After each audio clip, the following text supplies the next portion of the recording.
They say regret doesn't strike like lightning. It doesn't roar, it doesn't warn you. It waits. It slips into your life quietly, settling in the moments when the world goes still, when the noise fades, the lights dim, and all you're left with is the echo of a decision you can't take back. I used to believe regret came from big events, the kind that left debris behind. But now I know the truth. Regret is born in silence. And silence was where everything began for me. That night, the house felt too large, too hollow, too familiar in its emptiness.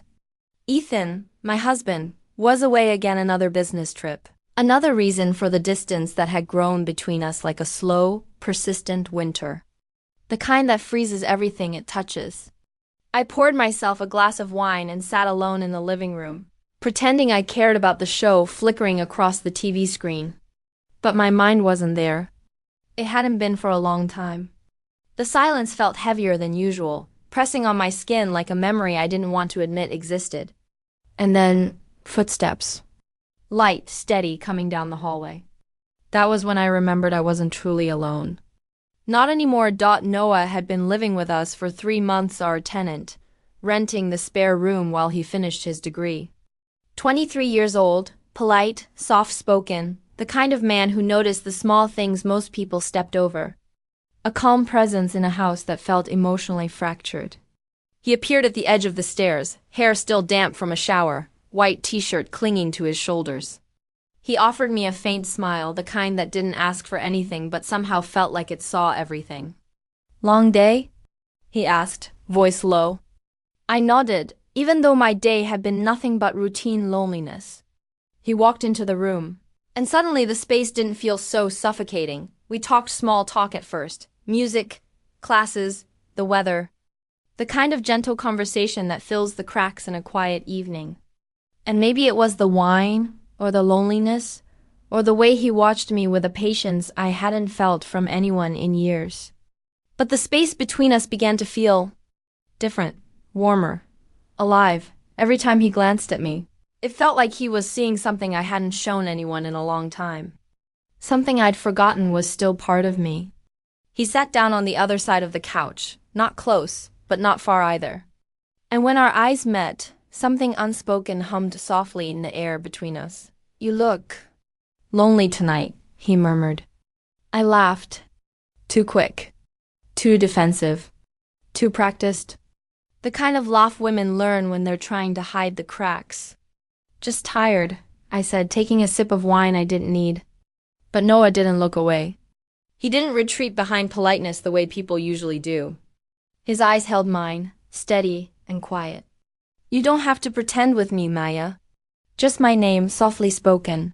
But it hit something deep inside me, something I'd kept locked away because it hurt too much to look at. I inhaled slowly, but the air felt thick, full of questions I didn't want to answer. And then he said the one thing that changed everything. "I don't think Ethan sees you the way he should." The room felt suddenly still. My breath caught somewhere in my chest. He shouldn't have said it, not because it was wrong, but because it was true.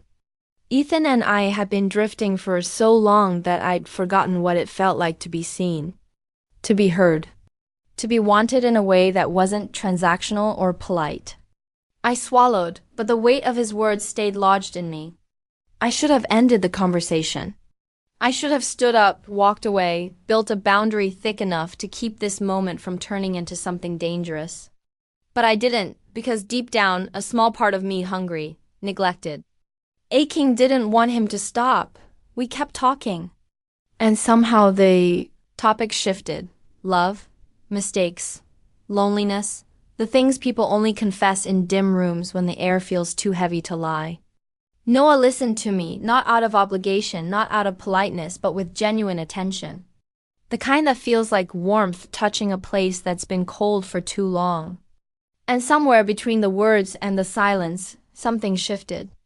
We were still talking when his hand brushed mine, soft, accidental, yet not accidental at all.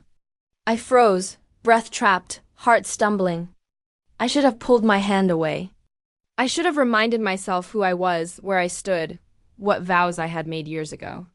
But I didn't, because the moment his fingers lingered over mine, the loneliness I'd been carrying cracked open. and everything I'd been holding in rose to the surface. When he whispered, "Maya, look at me," my heart betrayed every reason I had to resist. I lifted my gaze, and in that single moment, the world narrowed to the warmth in his eyes and the soft tremor in my chest. And when his lips touched mine, gentle, hesitant, it felt like stepping into a truth I had been running from for years. A truth wrapped in quiet longing, in emotional hunger, in the kind of tenderness that feels stolen and dangerous. The world outside went silent. Even my guilt stayed still, just for that moment. I don't know how long it lasted, seconds, minutes, a breath I didn't realize. I'd been holding for years. Morning arrived like a punishment. The light was too bright, too honest. I stood in the kitchen staring at the countertop as if it could explain what I had done. Guilt settled into my bones, heavy and undeniable. I told myself it was a mistake. Something that could be forgotten, buried, erased. But when Noah walked in, hair unkempt, eyes unsettled, voice soft, it was clear nothing about it had vanished. "Morning," he said, forcing a smile that didn't reach his eyes. I responded, but my voice felt foreign. The silence between us was louder than anything we could have said. Guilt doesn't shout. It whispers. It echoes in the way two people avoid each other after crossing a line. For the next few days, the house felt charged, like the air held a secret too heavy to breathe around. Ethan kept calling from his trip, his voice distant and worn. He asked if I was okay. I lied. The lies made me feel smaller every time. Noah began staying out longer, coming home late. His eyes carried a weight I didn't know how to read. And one rainy night, I found him standing on the porch, drenched, staring into the dark like he was trying to escape something inside himself. When he finally spoke, his voice broke the night in half. "Maya, I can't keep pretending nothing happened." His words hit me like a storm.